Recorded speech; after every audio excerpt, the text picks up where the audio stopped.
Welcome everybody, मेरा नाम कर्मेंद्र त्यागी है और मैं आपको फिजिक्स पढ़ाऊंगा। वैसे तो मैंने बहुत सारे बच्चों को पढ़ाया है और उनमें से बहुत सारे बच्चे सिंगल डिजिट और डबल डिजिट के साथ आईआईटी में सेलेक्ट भी हुए।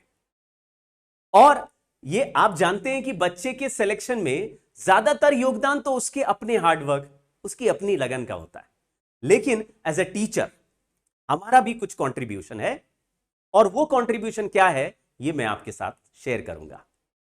हम लोग अपने बहुत सारे यानी 20 साल के एक्सपीरियंस के साथ और आपके सीनियर्स जो हमने आप पढ़ाए हैं उनको उनके एक्सपीरियंस के साथ, और चाहे हमारे प्रिपरेशन के टाइम का जो हमारा एक्सपीरियंस रहा, जिस एक्सपीरियंस के साथ हम खुद सेलेक्ट हुए, हम खुद आईआईटी में पढ़े, वो एक्सपीरियंस के साथ हमने कुछ ऐसे स्टेप्स बनाए हैं, कुछ ऐसे प्रोसेस बनाए हैं, कुछ ऐसे मेथड्स बनाए हैं जिससे कि आप इजीली अगर उन मेथड्स को फॉलो करेंगे तो आप भी वैसे ही सक्सेसफुल हो जाएंगे जैसे आपके पहले आपके सीनियर।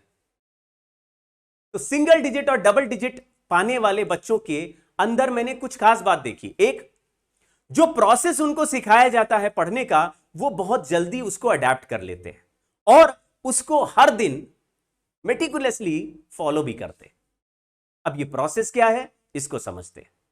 हर दिन क्लासेस जब आपकी होंगी, मतलब कि आफ्टर एवरी क्लास, तो क्लास में आपको पूरा अटेंटिव तो रहना ही है। ये तो भाई सबको पता है कि सर क्लास अटेंड करेंगे पूरा अटेंटिव रहेंगे, पूरी चीज समझेंगे, जो नहीं समझ में आएगी उसमें डाउट रेज भी कर देंगे, बिल्कुल ठीक। लेकिन साथ ही साथ आपको एक नोटबुक रखनी है अपने साथ जिसमें क्लास में पढ़ाई हुई हर चीज को अच्छे से नोट करते रहना है।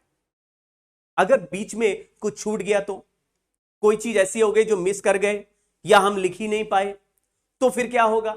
उसके लिए हम लोग, वैसे तो ऐसा होगा नहीं, आप तुरंत रेस कर सकते हैं इशू कि सर हमारा ये छूट गया, लेकिन अगर आपको रेफर करना हो तो क्लास के बाद हर क्लास के नोट्स का पीडीएफ आपको प्रोवाइड किया जाएगा। उस पीडीएफ को देख के आप अपने नोट्स को एक बार रिवाइज करेंगे और साथ ही साथ यह भी देखेंगे कि क्या कहीं कोई छूट तो नहीं गई, कोई चीज ऐसी तो नहीं है जो मुझे लिखनी चाहिए थी लेकिन मैंने ध्यान नहीं दिया। तो नोट्स रिवाइज करते समय एक तो आपका रिवीजन भी होगा, साथ ही साथ आपके नोट्स पूरे कंप्लीट होते चलेंगे। 2 साल की जर्नी में ये जो नोट्स हैं यही सबसे अच्छा साथी बनते हैं, क्योंकि 2 साल के बाद किस लेक्चर में क्या चीज हमने पढ़ी थी वो हर पॉइंट बाय पॉइंट याद रहे ना रहे, लेकिन नोट्स में लिखी हुई चीज हम कभी भी देख सकते हैं, कभी भी उसको फॉलो कर सकते हैं, कभी भी उसको रिवाइज कर सकते हैं। तो आप लोग अपने नोट्स को बहुत ही अच्छे से बनाइएगा। ये तो हम लोग प्रोवाइड करेंगे ही पीडीएफ फॉर्म में उसका बैकअप। दूसरा, हर क्लास के एंड में एक डेली प्रैक्टिस प्रॉब्लम शीट या डीपीपीस दिया जाएगा। इस डीपीपी के मिलने के बाद आपके पोर्टल में आ जाएगा। आप उस डीपीपी को दिए हुए क्वेश्चंस को अटेम्प्ट करेंगे। ये डीपीपी इतने अच्छे बनाए गए हैं कि इनमें केवल उन्हीं कॉन्सेप्ट्स के क्वेश्चंस होंगे जो कॉन्सेप्ट आपको इमीडिएटली उस क्लास में ही पढ़ाए गए हैं। यानी कि आपने जो कॉन्सेप्ट्स पढ़े वो आपको अभी अभी फ्रेश हैं और आपको डीपीपी केवल उन्हीं कॉन्सेप्ट्स का मिला है, ऐसे रैंडम नहीं मिला। तो आपका पूरा फोकस भी क्लियर है कि आज जो सीखा उसको रिवाइज कर लिया और फिर उसके डीपीपी यानी कि जितने क्वेश्चंस हैं वो हमको अटेम्प्ट करने हैं। जब आपने क्वेश्चंस अटेम्प्ट करे तो हो सकता है उसमें से कुछ क्वेश्चंस आपसे इजीली सॉल्व हो जाए, कुछ क्वेश्चंस होंगे जो थोड़ा डिफिकल्ट तरीके से सॉल्व होंगे, कुछ क्वेश्चंस होंगे जो सॉल्व नहीं भी होंगे, क्योंकि हम लोग आपको अलग अलग चैलेंजिंग लेवल का क्वेश्चंस देंगे। तो जो क्वेश्चन आपको सॉल्व नहीं होंगे उसको आप 1-2 बार और अटेम्प्ट करेंगे, लेकिन शाम को आपके ही पोर्टल में उस डीपीपी के सॉल्यूशन भी प्रोवाइड किए जाएंगे। अब डीपीपी का सॉल्यूशन जब आपको मिलेगा तो 2 फॉर्म में होगा। एक सॉल्यूशन रिटन फॉर्म में होगा जिसमें क्वेश्चन के साथ उसका पूरा सॉल्यूशन रिटन होगा, आप उसको देख सकते हैं। साथ ही साथ एक वीडियो सॉल्यूशन भी होगा जिसमें टीचर हर क्वेश्चन के सॉल्यूशन को एक्सप्लेन कर रहे होंगे। आपको इन डीपीपी के दिए हुए क्वेश्चंस को यानी इनके सॉल्यूशंस को तभी देखना है जब आप डीपीपी अटेम्प्ट कर चुके हो, यानी आपने सारे क्वेश्चंस ट्राई कर लिए, फिर आपने चेक करा कि कौन सा सवाल मुझसे नहीं हो रहा, किसका आंसर मेरा मैच नहीं कर रहा, क्योंकि आंसर की साथ में दी होगी। फिर आप डीपीपी सॉल्यूशन में जाके उन क्वेश्चंस को चेक कीजिए कि जिसके आंसर या तो मैच नहीं कर रहे थे या फिर आपसे हुए नहीं। साथ ही साथ आप उन क्वेश्चंस को भी एक बार चेक कीजिए जो आपसे सॉल्व हो गए हैं, लेकिन आप क्रॉस चेक कर लीजिए कि टीचर के बताए हुए मेथड में और आपके मेथड में कहीं कोई डिफरेंस तो नहीं आ रहा। और ये डीपीपी को क्रॉस चेक करने के बाद, सॉल्व करने के बाद आपको कुछ ना कुछ क्वेश्चंस में अपनी मिस्टेक्स पता चल जाएंगी। भाई अरे यहां तो ये वाली चीज तो हमने ली नहीं, इसका वैल्यू तो गलत ले लिया, इसका वैल्यू तो मैंने सही से कैलकुलेट नहीं करा, मल्टीप्लिकेशन मिस्टेक हो गई। जो भी एरर आपसे होगा उस एरर को आप अपने नोटबुक में वहां डीपीपी के सेक्शन में जरूर लिखेंगे कि भाई ये वाली एरर मुझसे हुई, जिससे कि जब जब ये नोटबुक आप रिवाइज करेंगे आपको ये एरर हमेशा दिखाई देगी कि भाई ये वाली एरर हुई थी इस क्वेश्चन में। तो सिमिलर क्वेश्चन अगर एग्जाम में आया तो आपको पता रहेगा कि भाई ये क्वेश्चन में ये वाली मिस्टेक बच्चे करते हैं, हमसे भी हुई थी एक बार तो, लेकिन अब हम करेंगे ही नहीं। तो जो बच्चे अपनी मिस्टेक्स को नोट डाउन करते हैं और उन मिस्टेक्स को रिपीट नहीं करने की कोशिश करते हैं, भाई मिस्टेक नोट कर ली लेकिन बार बार वही मिस्टेक करो तो फायदा क्या नोट करने का। तो फिर आप जब अपने आप को बताएंगे कि भाई ये वाले ये जो वैल्यू है ना, यहां पे ये 6.3 था, हमने गलती से 6.1 ले लिया था, आंसर गड़बड़ आ रहा था। तो जब आप अपने नोट्स में लिख देंगे कि ये मिस्टेक हमसे हुई थी, अब दोबारा नहीं होगी, तो फिर आप दोबारा मिस्टेक नहीं करेंगे तो कम से कम नंबर ऑफ मिस्टेक्स कम होने लगेंगी आपसे। और जब नंबर ऑफ मिस्टेक्स कम होने लगेंगी तो आपका स्कोर टेस्ट बाय टेस्ट अपने आप बढ़ने लगेगा। ठीक है, डीपीपी हो गए, नोट्स हो गए, डीपीपी के सॉल्यूशन हो गए, सर और क्या? और साथ ही साथ आपको मिलेगी एक बुकलेट, यानी एक मॉड्यूल मिलेगा, जिस मॉड्यूल में उस चैप्टर के हर तरह के क्वेश्चंस होंगे। हर तरह के क्वेश्चन सर कैसे? सिंगल चॉइस ऑब्जेक्टिव होगा, क्योंकि जेई मेंस में सिंगल चॉइस ऑब्जेक्टिव क्वेश्चंस आते हैं। उसमें कुछ इंटीजर टाइप यानी कि न्यूमेरिकल बेस्ड क्वेश्चंस होंगे, जिसमें 4 चॉइसेस नहीं दी होंगी, एमसीक्यू नहीं होंगे, क्योंकि जेई में 5 से 10 सवाल वैसे भी आते हैं जिसमें चॉइसेस नहीं दी होती है और न्यूमेरिकल वैल्यू सॉल्व करनी होती है। उसके एक सेक्शन में एडवांस लेवल के क्वेश्चंस होंगे, क्योंकि एडवांस में एक एडवांस लेवल के क्वेश्चंस होते हैं जिसमें मल्टीपल करेक्ट चॉइस वाले क्वेश्चंस होते हैं या पैसेज बेस्ड सवाल होते हैं, अलग अलग टाइप के सवाल। जैसे आप मॉड्यूल देखेंगे आपको पता चलेगा, तो आप देखेंगे सर एक एक्सरसाइज में तो केवल सिंगल चॉइस है, वो मेंस के लेवल की एक्सरसाइज है। एक एक्सरसाइज में केवल एक पार्ट सेक्शन में केवल इंटीजर टाइप के न्यूमेरिकल बेस्ड क्वेश्चंस हैं, वो भी मेंस के लिए। कुछ एक्सरसाइज में तो सर अलग अलग टाइप के क्वेश्चंस दिख रहे हैं, इसमें पैसेज भी है, इसमें मैट्रिक्स मैच भी है, इसमें सर मल्टीपल एमसीक्यू भी आ रहे हैं। तो ये किसके लिए हैं? ये एडवांस के लिए। साथ ही साथ आपको एक ऐसी एक्सरसाइज भी मिलेगी जिसमें प्रीवियस ईयर के बहुत सारे क्वेश्चंस होंगे, यानी कि जितने भी पिछले सालों में आईआईटी में मेंस और एडवांस में क्वेश्चंस आए हैं उस टॉपिक के, वो उस टॉपिक के अलग से निकाल के हम सजा के आपको देंगे। सारे नोट्स करने के बाद, डीपीपी करने के बाद जब एक्सरसाइजेस आप सॉल्व करेंगे तो एक्सरसाइज में भी डाउट आएगा। तो एक्सरसाइज में डाउट आएगा तो उसका क्या होगा? खुशी की बात क्या है, एक्सरसाइज के भी सॉल्यूशन प्रोवाइड किए जाएंगे। अब एक्सरसाइज के सॉल्यूशन भी इसी फॉर्म में प्रोवाइड होंगे। एक्सरसाइज के सॉल्यूशन रिटन फॉर्म में भी होंगे और साथ ही साथ एक वीडियो फॉर्म में भी होंगे, जिसमें टीचर एक्सरसाइज के सॉल्यूशन को एक्सप्लेन कर रहे होंगे। आपको एक्सरसाइज के सॉल्यूशन में भी यही करना है, पहले खुद अटेम्प्ट करना है। जो क्वेश्चंस आपसे नहीं होगा उन्हीं क्वेश्चंस को वीडियो सॉल्यूशन में जाके चेक करना है, क्योंकि बहुत टाइम नहीं लगाना है ना। अच्छा, फिर जब एक्सरसाइज के सॉल्यूशन हमको क्लियर हो गए और हमको पता चल गया किस क्वेश्चन में हमसे क्या मिस्टेक हो रही थी, तो फिर हम लोग अपने बुकलेट के वो सॉल्यूशन वाले पेज पे जाके उसको करेक्शन कर देंगे, यानी लिख देंगे कि भाई ये वाले क्वेश्चन में मुझसे ये मिस्टेक हुई थी।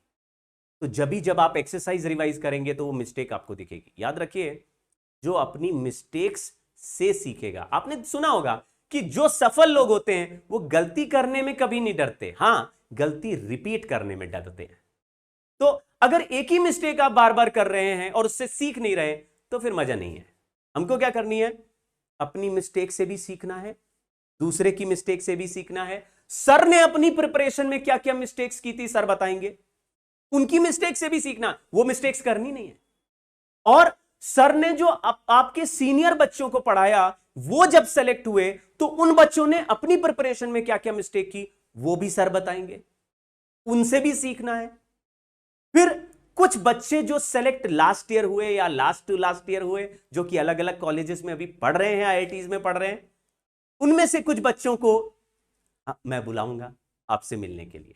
और कुछ ऐसे सेशन रखेंगे जिसमें आप डायरेक्टली बच्चों से क्वेश्चन पूछ सकते हैं कि भैया आपने कैसे, दीदी आपने कैसे तैयारी की थी, आपको क्या क्या दिक्कत आई थी, हमको ये मिस्टेक करते हैं, हमको क्या करना चाहिए ऐसे में। तो इस सब चीजों को मिला के और दूसरों के एक्सपीरियंस से सीख के जब आप प्रिपरेशन करेंगे तो बहुत ही आसानी से आपकी प्रिपरेशन स्ट्रांग होती जाएगी। अब इसमें और क्या प्रोसेस है सर?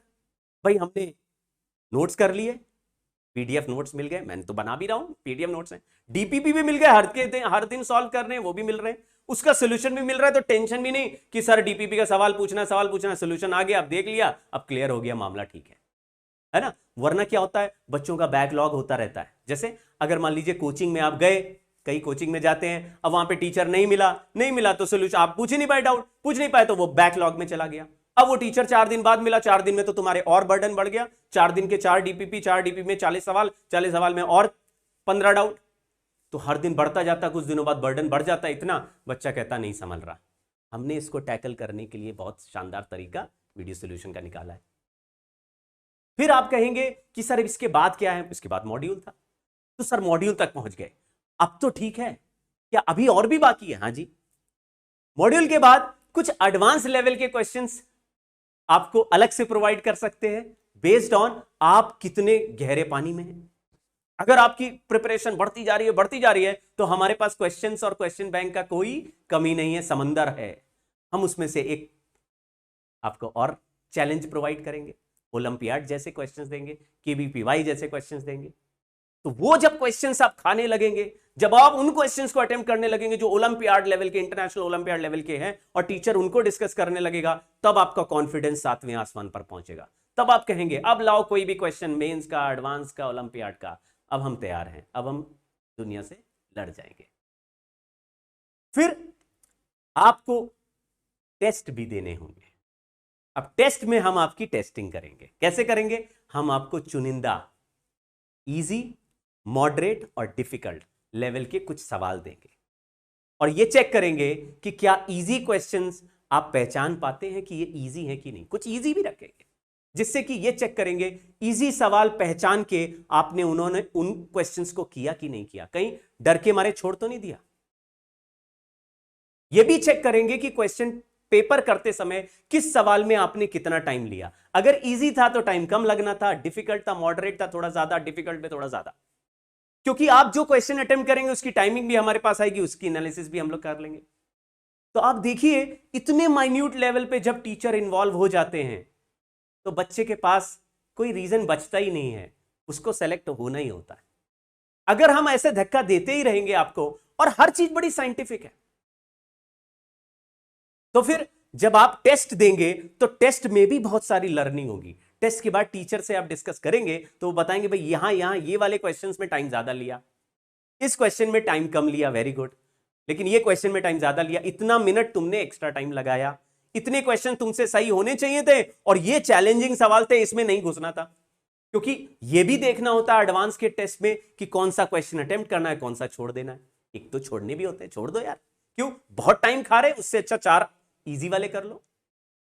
तो जब इस तरह का पूरा 360 डिग्री ऑल अराउंड आपको प्रिपरेशन मिलेगा, साथ ही साथ जब चैप्टर फिनिश होने लगेगा तो हर चैप्टर की कुछ रिवीजन क्लास, यानी 1-2 रिवीजन क्लास भी मिलेगी, जिससे कि उस चैप्टर में एक रिव्यू सेशन हो जाएगा कि भाई सर आप पूरा तो समझ में आ गया, लेकिन बीच बीच में 1-2 चीजें हैं जो कि हमको थोड़ा डाउट है, थोड़ा कंफ्यूजन हो गया। तो आप टीचर से वो अपने डाउट भी शेयर कर सकते हैं। लेकिन टीचर्स देखिए, हम लोग 20-20 साल से पढ़ा रहे हैं, हमें पता है कि किस चैप्टर में, किस जगह पर, किस लाइन पे आपको डाउट आने वाला है। कुछ जगह टीचर जानबूझ के छोड़ते हैं डाउट, जिससे कि वहां पे आपकी ग्रे सेल्स यूज हो, आप अपना दिमाग भिड़ाएगी, सर ने ये क्यों बोल दिया, इसको तो बताया नहीं क्यों है। 4 दिन बाद टीचर आपको बताएगा कि ये शब्द क्यों बोला गया था, लेकिन 4 दिन तक आप परेशान रहो। क्यों? क्योंकि जितना आप सब्जेक्ट के बारे में सोचोगे उतना सब्जेक्ट आपका स्ट्रांग होता जाएगा। और फिजिक्स तो वैसे ही बहुत फंडामेंटल है, हमारे तो चारों तरफ फिजिक्स ही फिजिक्स है, आपको आइडिया है। फिजिक्स के लॉज, फिजिक्स के कॉन्सेप्ट हमारी पूरी दुनिया को चला रहे हैं, और वो जब सामने दिखते हैं तो उसको इमेजिन करना भी इजी है, एनालाइज करना भी इजी है, लेकिन वो इमेजिनेशन और एनालाइज करने से ही हमारे दिमाग में बैठेगा। तो आज का जो सेशन है उसमें मैंने यही कोशिश किया कि मैं आपको थोड़ा सा हिंट दे पाऊं, थोड़ा सा समझा पाऊं कि किस तरीके से हम लोग इस प्रिपरेशन में आगे बढ़ने वाले। लेकिन याद रखिएगा, हर सक्सेसफुल इंसान के लिए लाइफ में एक मौका सामने आता है और वो मौका इस प्रिपरेशन में आपके सामने आ गया। आपको पूरा ईमानदारी से इसको ग्रैब करना है, आपको पूरा कोशिश करनी है कि हमको अच्छे से अच्छा परफॉर्म करना है। टीचर से, अमन भैया से, सबसे इतना ग्रास्प करना है, इतनी चीजें सीखनी है कि जो एग्जाम में आने वाली चीजें हैं उनसे बहुत ऊपर हम निकल जाएं। और जब आप सक्सेसफुल हो जाएंगे तो आपके एग्जाम्पल हम दूसरों को देंगे, आपके एक्सपीरियंस से हम दूसरों को सिखाएंगे कि भाई ये बच्चे हमारे साथ पढ़ते थे और देखो इनके एक्सपीरियंस से आपको दूसरे बच्चों को क्या फायदा होगा। तो आप दूसरों के लिए रोल मॉडल होंगे, जैसे इस साल आपको कुछ रोल मॉडल्स हम दिखाएंगे जो प्रीवियस ईयर के स्टूडेंट्स रहे हैं। तो आपके लिए यह भी एक मोटिवेशन का फैक्टर होना चाहिए कि नेक्स्ट ईयर या नेक्स्ट टू नेक्स्ट ईयर जब हम सेलेक्ट हो जाएंगे तो हम सर के बगल में खड़े होंगे और सर के साथ खड़े होके हम दूसरे बच्चों को सिखा रहे होंगे कि कैसे इस प्रिपरेशन में आगे बढ़ना है। और हमारी प्रिपरेशन में जो हमने मिस्टेक की होगी वो बाद में लोगों को बताएंगे, लेकिन अभी कोशिश क्या करना है, मिस्टेक नहीं हो, और हो तो हम जल्दी से उसको रेक्टिफाई करके सीख के आगे बढ़ते जाएं। तो आज के इस सेशन में मैं इतना ही बोलना चाहूंगा। आप लोगों से बहुत जल्दी मिलूंगा और बहुत एनर्जी के साथ हम लोग पढ़ाई करेंगे। तब तक के लिए गुड बाय, चक दे फट्टे, बाय बाय।